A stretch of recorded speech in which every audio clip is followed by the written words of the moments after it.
अरे दुल्हन के मम्मी पापा कहाँ हैं? उन्हें भी स्टेज पर बुलाओ। सबके फोटो हो गए हैं, बस दुल्हन के माता पिता बाकी हैं। मैं एक कैमरामैन था और जयमाला के स्टेज पर सबके फोटो क्लिक कर रहा था।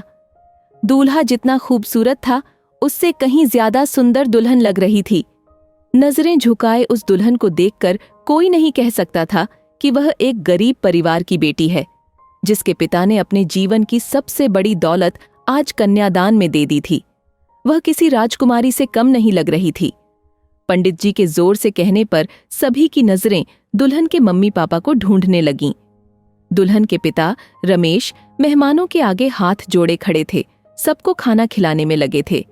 वे बार बार पूछ रहे थे, भाई साहब खाना कैसा बना? कोई कमी हो तो माफ कर देना।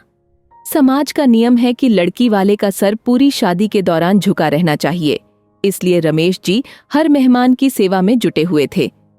लड़के के दोस्त रमेश जी के कंधे पर हाथ रखकर बोले, बाबूजी चलिए, आपको फोटो खिंचवानी है। उधर सिया, दुल्हन की माँ, जो अगले कार्यक्रम की तैयारियों में लगी थीं, उनको उनकी बेटी निशा स्टेज पर ले आई। जैसे ही मैंने कैमरा सेट किया और फोटो क्लिक करने के लिए तैयार हुआ, मेरी नजर रमेश जी पर पड़ी। सिया उनसे पैसे मांग रही थीं, जो रस्म के तहत दूल्हे पर न्योछावर करने के लिए दिए जाते हैं। रमेश जी ने अपनी जेब से 2 50 के नोट निकाले, एक अपने पास रखा और दूसरा सिया को थमा दिया। रमेश जी दूल्हे के पीछे खड़े थे और सिया दुल्हन के पीछे। स्माइल कहते ही मैंने फोटो क्लिक की, लेकिन जैसे ही मैंने कैमरा हटाया, मैंने देखा कि रमेश जी की आंखों से आंसू बह रहे थे। उनके हाथ कांप रहे थे और नजरें समधी की तरफ थीं। दोनों हाथ जोड़े वह समधी से कहना चाहते थे, मेरी बेटी से कोई गलती हो जाए तो माफ कर देना, ये तो मेरी फूल जैसी बच्ची है। रमेश जी की उम्र लगभग 55 साल थी और सिया की 53 साल। यह उनकी इकलौती बेटी निशा की शादी थी और आज उनकी जिम्मेदारी पूरी हो गई थी। जैसे ही यह ख्याल मेरे दिमाग में आया, मेरी भी आंखें भर आईं। आखिर कैसी होती है एक बेटी के माता पिता की किस्मत, जो संतान होते हुए भी अकेले जीवन बिताने को मजबूर हो जाते हैं।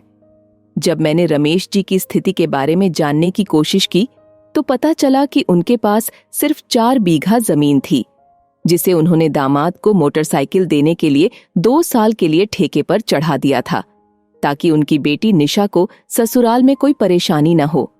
सिया ने उधार लेकर अपनी बेटी के लिए जेवर बनवाए थे, अपने पुराने गहनों को मिलाकर। बारात खुशी से झूमती रही, लेकिन शायद ही किसी ने यह ध्यान दिया कि रमेश जी और सिया किस हाल में थे।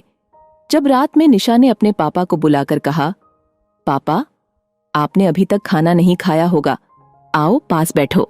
तब रमेश जी का रुंधा हुआ गला और भावनाओं का ज्वार फुट पड़ा। उस पल का दर्द शब्दों में नहीं लिखा जा सकता। आज तो निशा ने अपने पापा को खाना खाने बुलाया, लेकिन कल से वह आंगन सूना हो जाएगा। एक कोने में बूढ़े रमेश जी होंगे और दूसरे कोने में सिया अपनी बेटी की बचपन की उछल कूद को याद करती रहेंगी। बारात तो किसी के लिए एक उत्सव होता है, लेकिन उस पिता के लिए यह क्या था, मुझे नहीं पता। जब शादी तय हुई थी, रमेश जी ने पूरे मोहल्ले में मोतीचूर के लड्डू बांटे थे और उसी दिन से पैसे जोड़ने की तैयारी शुरू कर दी थी। लेकिन अब बुढ़ापे के दिन कैसे कटेंगे, इस सवाल का कोई जवाब नहीं था। 2 महीने बाद पता चला कि दामाद और निशा रमेश जी और सिया को अपने साथ विदेश ले गए और उनका घर खाली रह गया। एक दिन मैं फिर उस घर गया। वहां एक खूंटी पर निशा की 2 साल की उम्र की एक फ्रॉक टंगी थी। शायद वह फ्रॉक निशा की आखिरी निशानी थी, जिसे देख देख कर रमेश जी और सिया ने 2 महीने गुजारे थे। अब वह फ्रॉक भी खाली घर के हवाले कर दी गई थी और उनकी बेटी विदेश चली गई थी।